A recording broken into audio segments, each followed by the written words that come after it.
Buenas tardes, doctora. ¿Cómo están? Buenas tardes.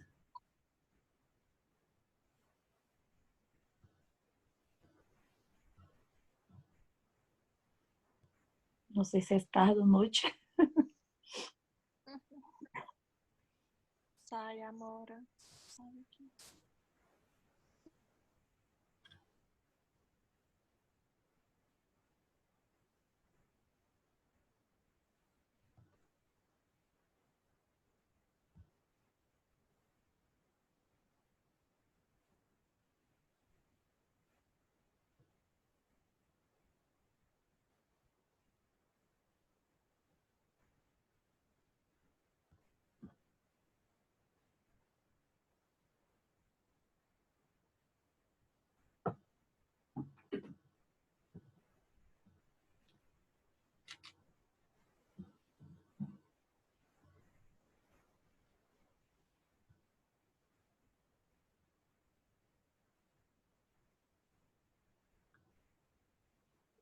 Sai, amor.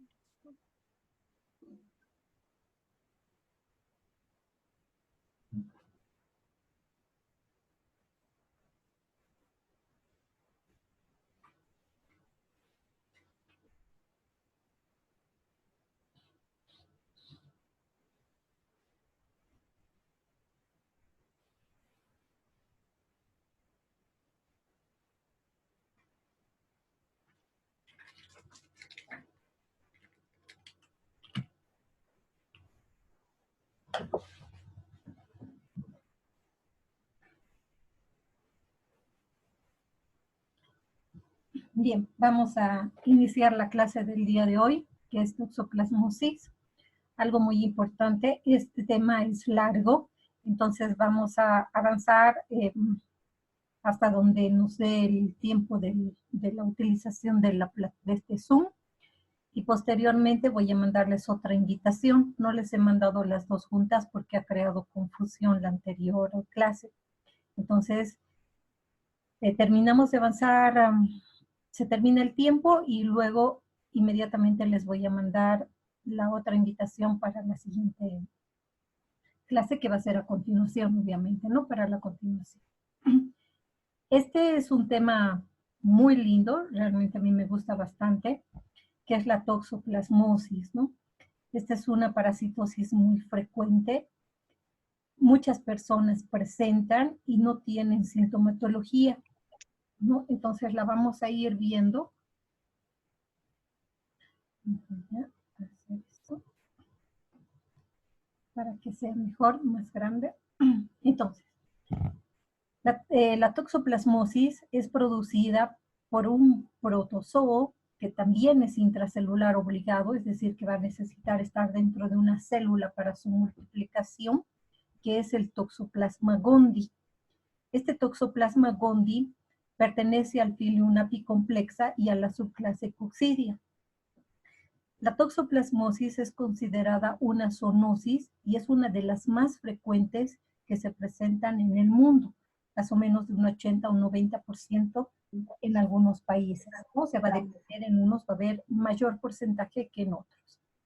Afecta a todos los animales de sangre caliente, incluyendo al hombre. Existen estadios evolutivos distintos a los que hemos estado viendo. Acá vamos a ver, por ejemplo, a un ooquiste, a los taquizoitos, a los bradizoitos y a los quistes. Y estos van a actuar de diferente forma, tanto en el hospedero definitivo como en el hospedero intermediario, ¿ya? Entonces, esta parasitosis también presenta un ciclo heteroxénico. Entonces, ¿eso qué quiere decir? Que va a tener dos hospederos. El gato, que va a ser el hospedero definitivo, y el hombre u otros mamíferos que van a ser hospederos intermediarios. También hay aves que pueden ser hospederos intermediarios.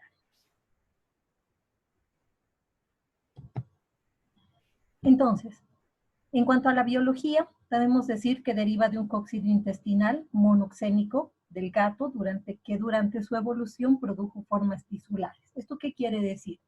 Que en el gato ¿ya? El gato es considerado, como les decía, el hospedero definitivo, porque en el gato se van a llevar a cabo dos ciclos, un ciclo intestinal, que es considerado el ciclo sexual, y un ciclo tisular, ¿no? Que se va a llevar a cabo en el tejido.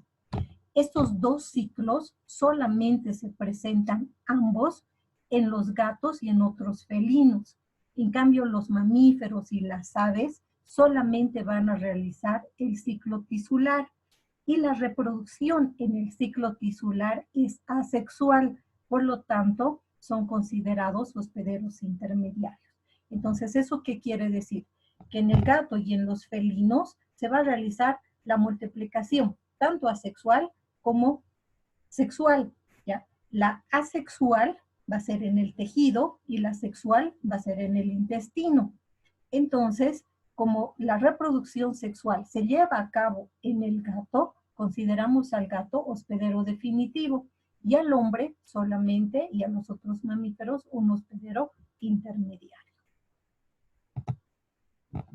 Entonces, vamos a empezar explicando el ciclo intestinal, ¿no? Entonces, el ciclo intestinal se va a presentar, como les decía, solamente en los mamíferos. Y este se va a dar por carnivorismo, pero puede haber dos formas infectantes para el gato.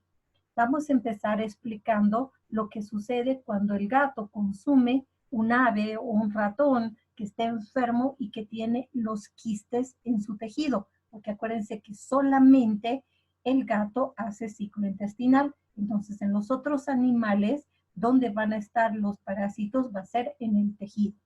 Entonces, cuando el gato consume un pájaro o un ratón, ¿no? O alguna carne que está con los quistes, entonces, ¿qué va a pasar con estos quistes? Van a ingresar a través de la boca, van a llegar al estómago, se va a liberar el trofozoito, y este trofozoito, ¿qué va a hacer? Va a invadir una célula del intestino. Una vez que invada la célula del intestino, este trofozoito se transforma en un merozoito.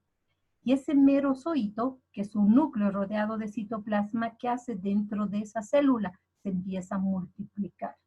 Entonces, cuando se va multiplicando, cuando existe pequeña cantidad de estos, estamos frente a un esquizonte inmaduro. Cuando ya hay gran cantidad, entonces ya tenemos un esquizonte maduro. Este que ven acá en la figura es un esquizonte maduro.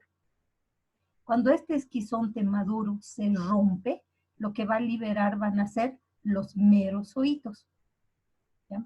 Y estos merozoitos pueden ir a invadir una nueva célula y repetir el ciclo durante varias veces, y después, al cabo de 3 a 5 días, ¿qué va a pasar? Algunos merozoitos van a evolucionar ya a las formas sexuadas, que son los gametos. Entonces vamos a tener al microgameto, que es el macho, y al macrogameto, que es la hembra. Entonces, el microgameto se exflagela, copula al macrogameto y como resultado tenemos un huevo o cigoto. Entonces, este huevo cigoto va a dar lugar a un ooquiste, que es un ooquiste inmaduro, ¿ya? Este ooquiste inmaduro es el que es expulsado en las heces del gato y tiene esta característica. Así es ovalado y no presenta nada en el interior. Entonces, este ooquiste que ha salido en las heces del gato, en el medio ambiente, ¿qué va a pasar? Va a empezar con la esporulación, y cuando ya se haya producido esto, vamos a tener 2 esporoquistes, como ven acá, 1, 2 esporoquistes, y en cada uno de estos va a haber 4 esporozoitos. Acá estamos viendo todavía a uno que tiene cada uno, falta que se formen los otros 3. Entonces, ¿no? Eso es lo que va a suceder, y cuando ya se han formado, cuando ya tenemos esta célula con 2 esporoquistes y con 4 esporozoitos, es un ooquiste maduro, y este ooquiste maduro es la forma infectante para el hombre. Entonces, eso es todo lo que ha sucedido en este caso solamente en el intestino del gato, ¿verdad? Ahora, vamos a ver cuándo se produce ambos ciclos, es decir, el ciclo tisular y el ciclo intestinal. Lo que hemos visto solamente era ciclo intestinal en el gato. Entonces, ¿cuándo se va a dar un ciclo tisular? Cuando el gato, ¿ya?, se infecta o lo que consume son taquizoitos. ¿Y cuándo van a haber taquizoitos y no quistes? Cuando el animal que ha comido ese gato se encuentra en una infección aguda. Es decir, cuando está en una infección aguda, en el tejido de ese animal van a haber taquizoitos. Pero cuando el animal ya está en una fase crónica, lo que va a tener van a ser quistes. Entonces, en este caso, este gato ha comido, por decirles, una paloma o un ratón que estaba en una fase aguda. Entonces, ¿qué tenía? Taquizoitos. En su tejido, en su musculatura, habían taquizoitos. Entonces, ¿qué va a pasar? Primero va a haber una infección de tipo tisular con estos taquizoitos. Entonces, ahí tenemos el ciclo tisular. Estos taquizoitos van a comenzar con la producción de bradizoitos y estos bradizoitos recién van a iniciar el ciclo intestinal. Es decir, que estos bradizoitos se van a romper, van a liberar los quistes, estos quistes los trofozoitos y continúa todo lo que les había explicado anteriormente.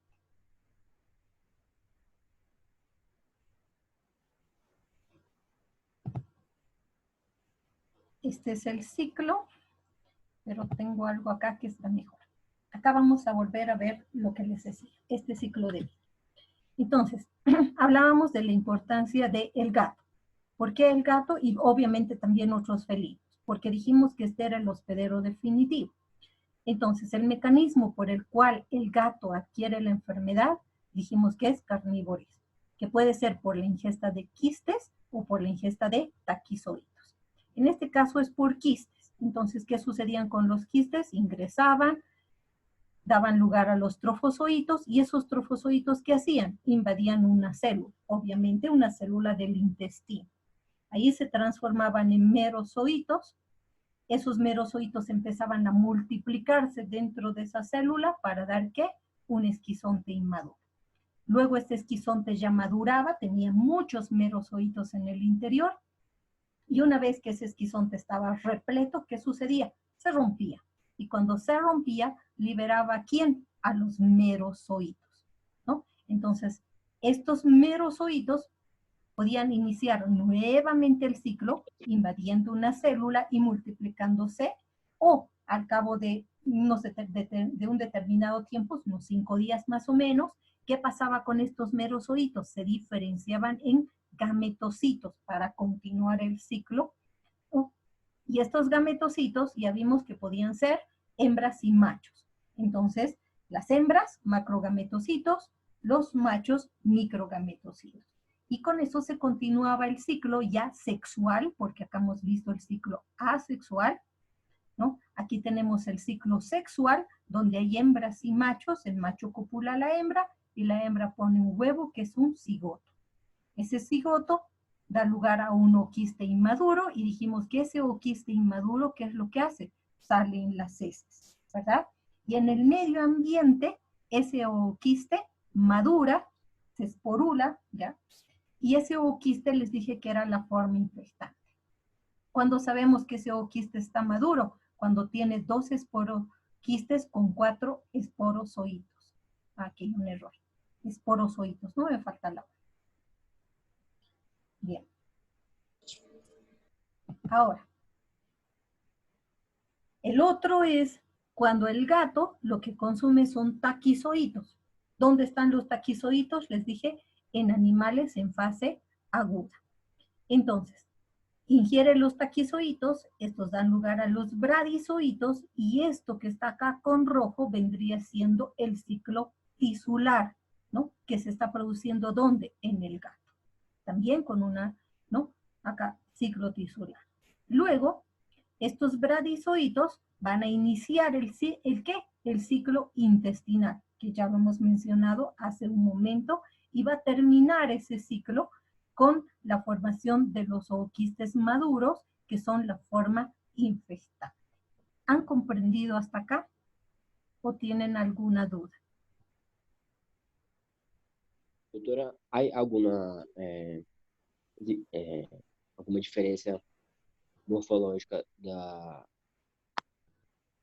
taxoide para o quiche? Claro, Diferença claro que sí. morfológica? Sí, claro, claro que sí, que vamos a ir viendo más adelante, ¿no? Y además, el quiste es el que va a dar directamente lugar a los trofozoitos. En cambio, un taquizoito va a dar primero lugar a un bradizoito y luego recién ese bradizoito, cuando se rompa, va a liberar los quistes y esos quistes van a dar lugar a los trofozoitos. O sea, son estadios evolutivos distintos. Ok, doutora. Doutora, e a fase aguda qual seria? La fase aguda es la primera, ¿no? Lo primero que se produce. Acuérdate que cuando ingresa un microorganismo y afecta a tu organismo, estamos primero en una fase aguda. Y luego, cuando no se ha tratado al paciente, ya pasa a una fase crónica, ¿no? Entonces, cuando cualquier huésped adquiere la enfermedad, ¿ya? Y este parásito empieza a multiplicarse dentro de él, entonces el paciente está en una fase aguda. A medida que va pasando el tiempo, va a estar luego en una fase crónica. Ok, doutora, já está bem. ¿Alguna otra duda? Esto es importante que quede bien claro. Entonces, en cuanto a la reproducción, ya les dije que va a haber una reproducción sexual, ¿dónde? En el gato y en los felinos, ¿verdad? Entonces, esa reproducción sexual solamente se produce en ellos, por eso es que el gato y los otros felinos son los hospederos definitivos. Dentro de este se va a producir la merogonia, ¿ya? Porque hay la multiplicación de los merozoitos, y también se produce la gametogonia. En la gametogonia, ¿qué es lo que sucede? Y hay diferenciación entre hembras y machos, y esa es la reproducción de tipo sexual. En cambio, en los mamíferos, aves y dentro de estos mamíferos el hombre, lo que se va a producir es solamente una reproducción asexual. Y esa reproducción asexual puede ser ya sea por bradizoitos o por taquizoitos, que es lo que les voy a explicar a continuación. Entonces, no se olviden, los gatos y los felinos son hospederos definitivos. ¿Por qué? Porque en ellos se realiza la reproducción sexual. Y solamente en los gatos y en los felinos hay un ciclo tisular y un ciclo intestinal. En cambio, en los mamíferos, aves y el hombre, que está dentro de estos mamíferos, solo hay una reproducción asexual y por lo tanto este va a ser un hospedero intermediario. Entonces, el hombre puede adquirir la enfermedad por distintos mecanismos de transmisión. Vamos a ver al primero, que es el fecalismo. ¿Se acuerdan cuál era la forma infectante que eliminó el gato? Que eliminó el gato en sus heces, que eliminó ooquistes inmaduros. Y en la tierra, ¿qué pasó con esos ooquistes inmaduros? Maduraron, ¿verdad? Y les dije que la forma infectante para el hombre y los otros mamíferos y las aves es que los ooquistes maduros. Entonces, ¿qué sucede con esos ooquistes? Al ser ingeridos por diferentes mamíferos, incluyendo al hombre, en el intestino delgado liberan los esporozoitos. Acuérdense que cada ooquiste maduro tenía dos esporozoitos, dos esporoquistes con 4 esporozoitos cada uno. Entonces se rompe, libera estos esporozoitos y estos esporozoitos se van a convertir ¿en quién? En taquizoitos.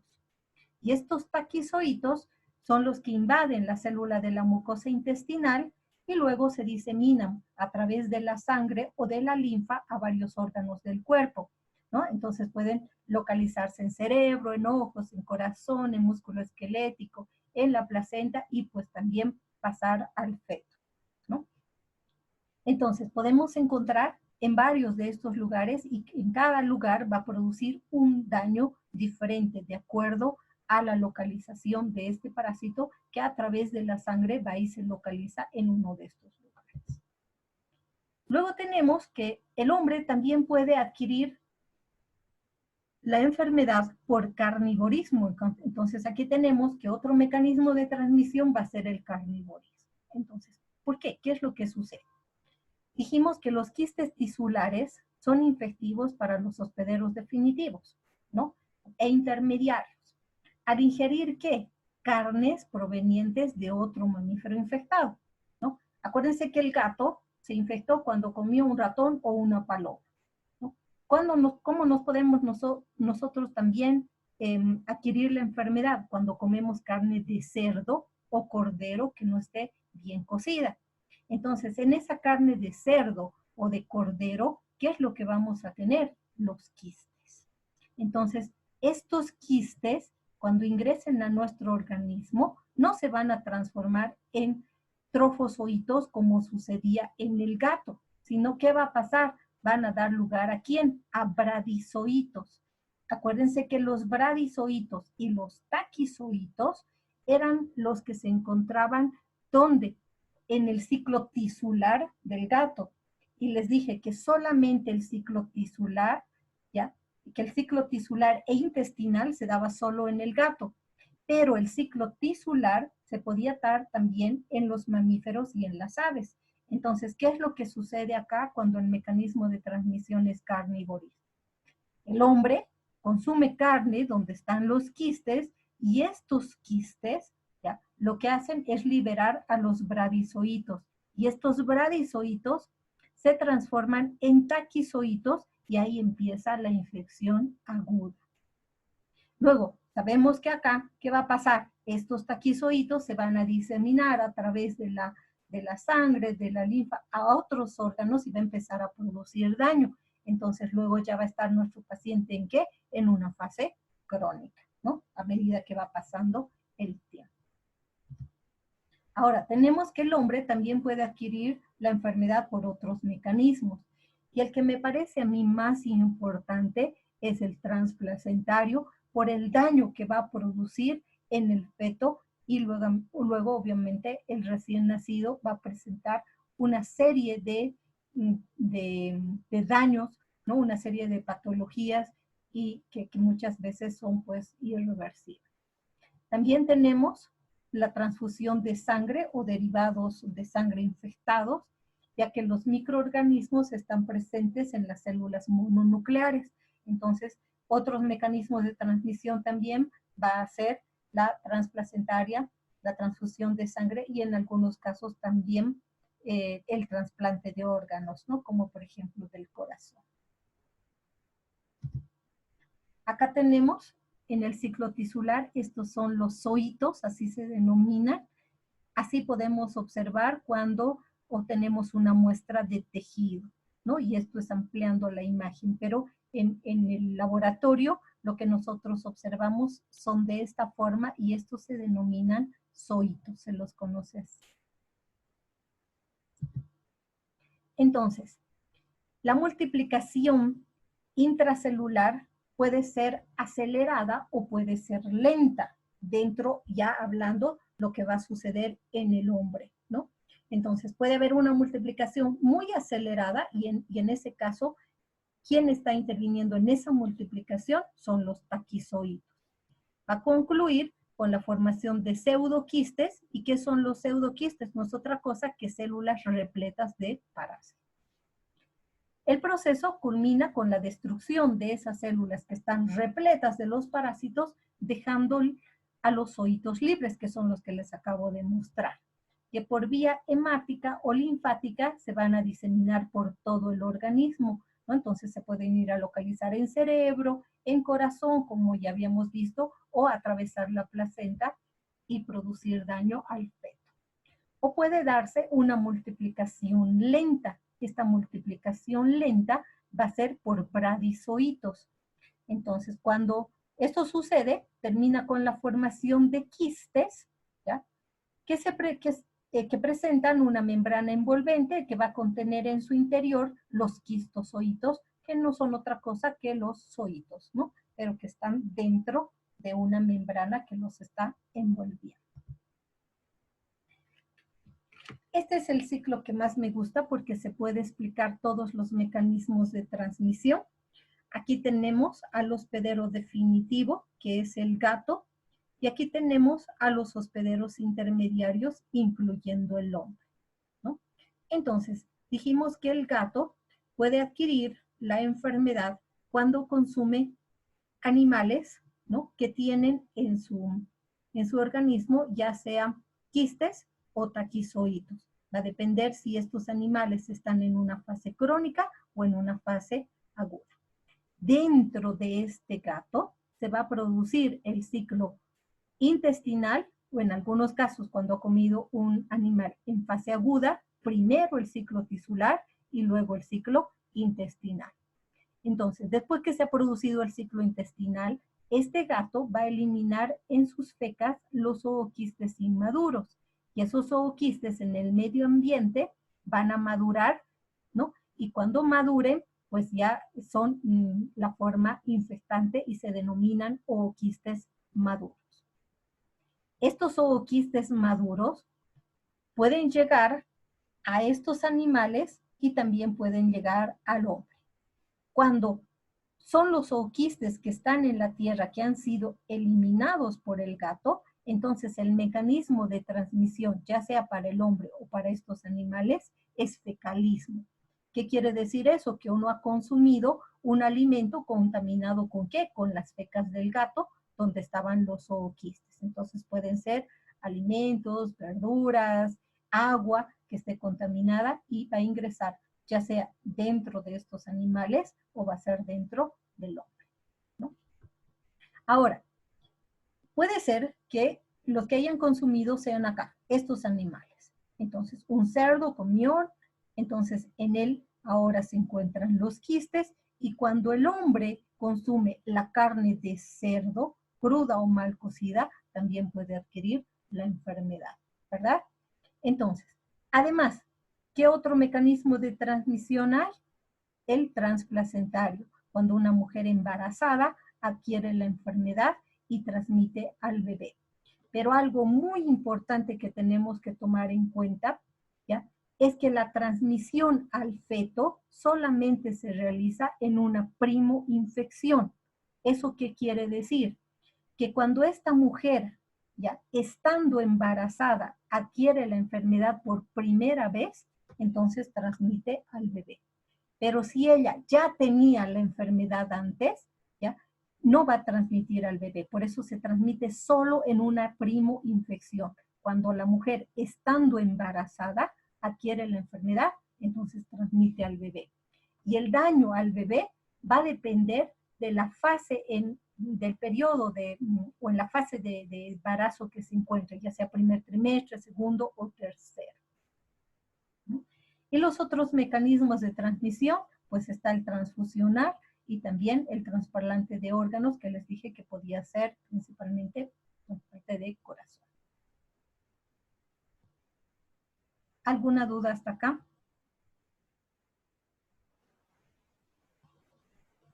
Doctor, es todo.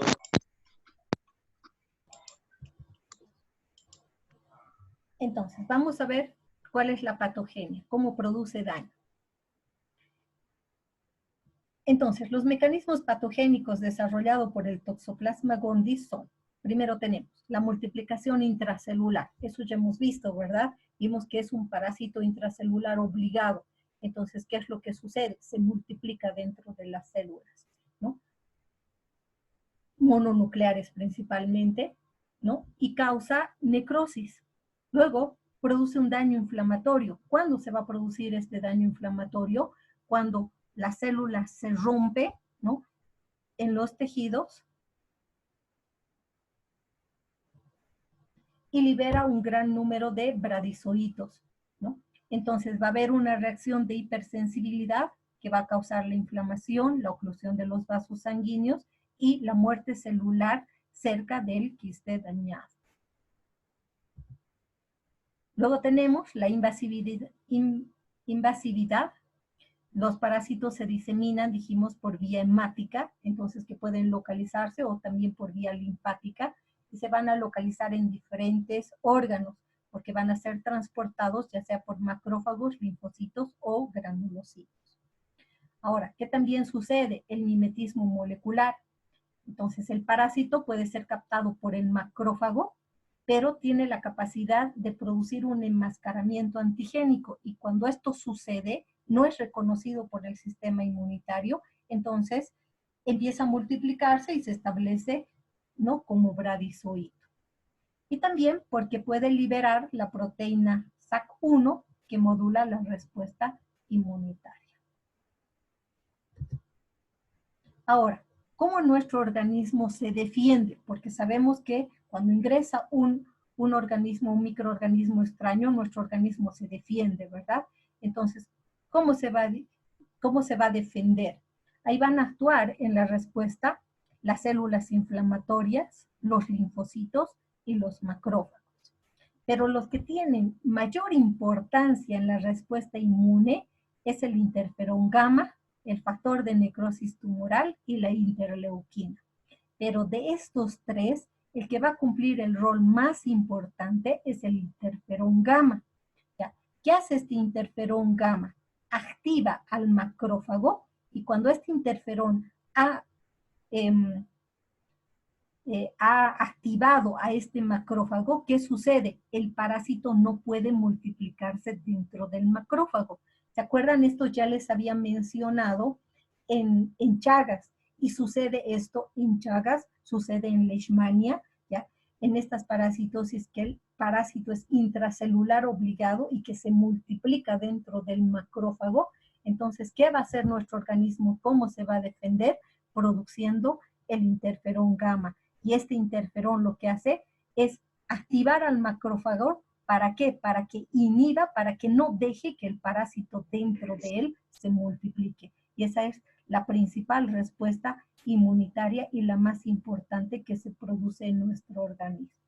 Como les decía, no solamente se va a ver esto en toxoplasmosis, también vamos a observar en Chagas y en leucemia, en leishmaniosis, perdón. Ahora, tenemos la toxoplasmosis, se va a presentar de diferente forma en un inmunocompetente que tiene bien sus defensas, y de diferente forma en un inmunocomprometido, ¿no? Entonces, en un inmunocompetente muchas veces pasa desapercibido porque el paciente, primeramente, tiene un periodo de incubación de 8 a 21 días, y luego tiene molestias vagas, puede tener astenia, febrícula, cefalea, mialgias, astralgias, y estas que les he mencionado, especialmente la fiebre, la cefalea, la mialgia y la astralgia, puede pasar como un resfrío y decir, ay, creo que me estoy resfriando, ¿no? Entonces, no son manifestaciones clínicas muy particulares que nos hagan sospechar de una toxoplasmosis. Luego, se puede, dependiendo al órgano donde luego se localice el parásito, porque sabemos que se disemina a través de la sangre y la linfa, entonces dependiendo dónde se vaya a localizar, el paciente va a presentar distinto daño. La forma linfoadenopática o ganglionar es considerada la más importante, ¿no? Este tiene un cuadro clínico similar a una mononucleosis infecciosa, por eso siempre hay que hacer un diagnóstico diferencial. ¿Ya? ¿Qué va a pasar acá? Los ganglios axilares, inguinales, mesentéricos se hallan comprometidos, aumentan de tamaño, cuando los palpamos están duros, no supuran, pero sí son dolorosos, entonces el paciente se queja, aparte de que hay un aumento de tamaño, pues estos le duelen cuando el paciente se toca. Luego tenemos la forma ocular. Se presenta excepcionalmente solo en la fase aguda de la infección, ¿ya? La forma adquirida, cuando se ha adquirido, lo que se va a presentar, se va a caracterizar por una uveitis de tipo focal, pero también se puede presentar en adolescentes, ¿ya? Esto se atribuye a una reactivación de una toxoplasmosis congénita. Esto muchas veces está asociado a una baja de defensas que puede presentar el adolescente. Luego tenemos la forma meningoencefálica, tenemos un compromiso encefálico, no tiene localización típica. Los síntomas que va a presentar van a ser cefaleas, letargo, puede llegar a una parálisis facial, hemiparesias, ¿no? Alteración de los reflejos y el coma que no es muy común, pero sí puede presentarse. En este tipo de pacientes, importante realizar un examen complementario, que es el líquido cefalorraquídeo. En este vamos a observar una pleiocitosis, es decir, un aumento de la cantidad de leucocitos. Sabemos que en un líquido cefalorraquídeo normal pueden no haber leucocitos o pueden haber hasta 5. En cambio, en pacientes con una toxoplasmosis, estos van a estar aumentados. Y también va a haber un aumento de las proteínas. También puede presentarse una forma miocárdica, pulmonar o muscular, depende de dónde se localice el parásito, y pues esto no es muy frecuente. En un inmunocomprometido, el daño va a ser mayor, ¿ya? El Toxoplasma gondii es un agente oportunista, especialmente en pacientes con VIH, ¿ya? Los bradizoitos persisten en los quistes tisulares de por vida en el hospedero, pero en los pacientes con VIH, ¿ya? Pueden liberarse los bradizoitos de los quistes, transformarse en taquizoitos y producir distintas patologías como una miocarditis, encefalitis necrosante, neumonía o corioretinitis, como consecuencia de una reactivación de una infección latente previa, ¿no? Entonces, el daño que vamos a observar a nivel en un paciente inmunocomprometido va a ser mucho mayor que en un inmunocompetente.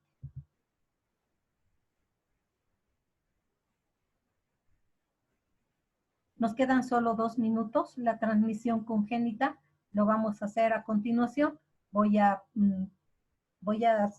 mandarles en unos momentos la invitación para la segunda parte.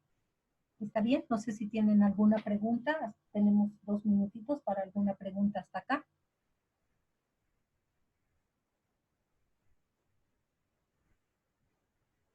¿No hay preguntas? Ok. No, doctor. Entonces, descansen un ratito y enseguida les mando para la segunda parte, ¿no? La invitación.